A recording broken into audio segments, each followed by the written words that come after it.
Вооруженные силы Ирана состоят из корпуса стражи исламской революции и непосредственно армии Ирана.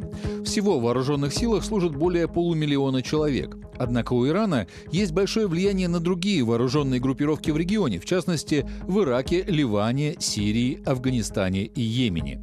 Их численность оценить сложно. При этом у иранских прокси-формирований есть возможность наносить удары по американским объектам, ответственность за которые невозможно прямо возложить на власти Исламской Республики. Я верю, что между США и Ираном что-то произойдет, и Иран предпримет физические действия против США. Я не знаю, как и где. Очевидно, что Иран не хочет открытой войны. Иран десятки лет был лишен возможности покупать западные военные технологии из-за американских санкций. На вооружении у иранской армии остается советская техника и разработки иранского военно-промышленного комплекса. Кроме того, по неподтвержденным данным, Исламская Республика в последнее время тратила около $1 миллиарда в год на закупку вооружения у Северной Кореи. При помощи России и КНДР Иран разработал широкий спектр ракетного оружия. На вооружении Исламской Республики есть комплексы малой и средней дальности, баллистические и крылатые ракеты. Американский журнал Military Watch пишет, что сейчас иранские ракетные войска находятся в состоянии повышенной готовности. Кроме того, на вооружении Ирана находится 17 типов дронов, в том числе невидимки и беспилотники «Камикадзе» с взрывчаткой на борту.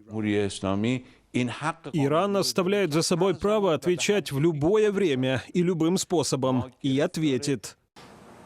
Основной ударной силой США в регионе считается 5-й флот, которым командует вице-адмирал Джеймс Маллой. В зону ответственности флота входят Персидский залив, Красное и Аравийские моря и часть Индийского океана. Флот базируется в Бахрейне, не имеет постоянного состава кораблей и формируется по мере необходимости. Постоянным центром флота является ударная авианосная группа из авианосца, эскадры эсминцев и крейсера и амфибийная группа из вертолетоносца и эскадры транспорт-доков, кораблей, доставляющих десантные группы.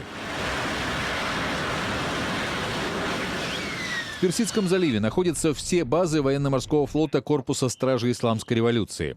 Он состоит в основном из большого количества маломерных и быстроходных судов и небольших подводных лодок, которые вместе с установками противокорабельных крылатых ракет могут нанести крупным судам большой урон. Этот флот также в состоянии полностью перекрыть морской нефтяной трафик через Персидский залив. «Нью-Йорк Таймс» цитирует интервью иранского генерала Али Фадави, который допускает возможность, что ответный удар нанесет не Иран. Убитый американским дроном генерал Касем Сулеймани отвечал за операции распространения шиитской идеологии за рубежом, а его последователи сейчас могут находиться в любой стране мира. Александр Касаткин. Настоящее время.